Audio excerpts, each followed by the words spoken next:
Hey everybody, this is tip to tip and palette blending all in one.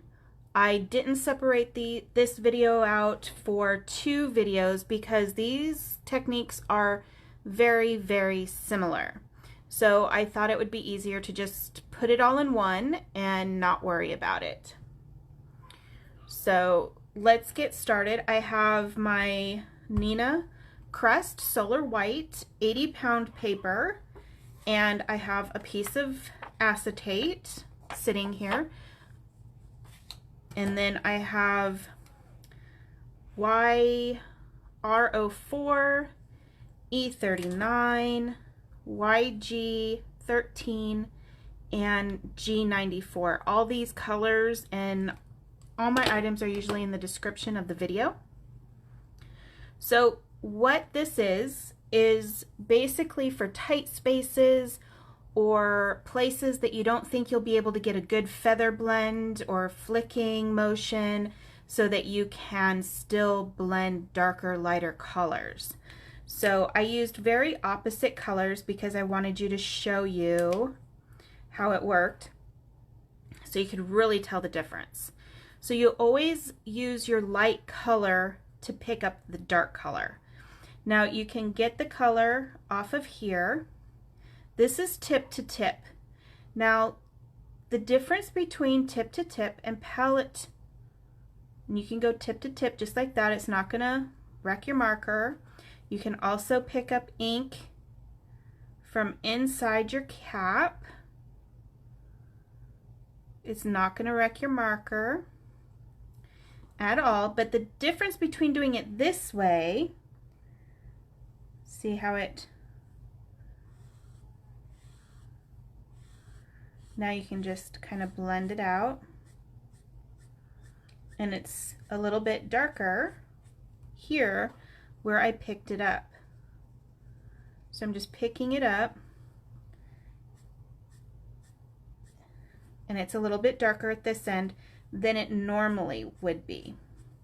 So this is, if I flip the marker over, okay, and it'll just, but that's the difference. You don't know how much ink you're picking up, so you can't tell if you're getting a whole lot of ink or no ink. So this is with the palette. So you put a bunch of dabs on here, just where you got some ink on here. And then with your light marker, you're gonna pick that ink up. Okay, so now I know how much ink I've got. So now you can see the difference with the blending. I will tell you the truth, I do not use these techniques very often. I really don't. I just don't find that I am doing a lot of stuff that actually requires me to do it. So, but you can do it for those nice tight spaces, for flowers, grass, all kinds of things. So now you've seen, make sure I get the caps on the right markers here. Now you've seen two colors that are similar. Let's try two colors that are not very similar. These just made me think of fall, so I thought that would be pretty nice. So I'm gonna go ahead and use my light marker. And I'm gonna pick up color from my dark marker. You can see it on there. Okay, this is the tip to tip. And now you can see that you're doing that again.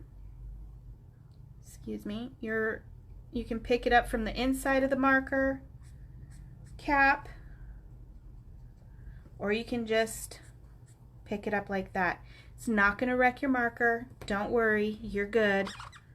We're going to put some of this E39 down.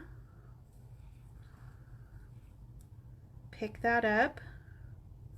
So it's, now you can see exactly how much you have on there. And this really does make a really nice, fun little scene for, I don't know, like I said, it makes me think of fall, pumpkins, autumn, stuff like that. So that's how you do palette or tip to tip, and that is the difference. To get it off, because so you can see there's a little bit of brown on there, to get it off, you're just going to keep flicking your marker on a piece of scratch paper until it comes off. No big deal. It's all good. Okay? So that's how you do palette. That's how you do marker to marker or tip to tip. And it's really easy. Like I said, the only difference is that you know how much ink you're getting with the palette, which is the acetate. Okay? See you guys next time. Hope you're having fun. Bye.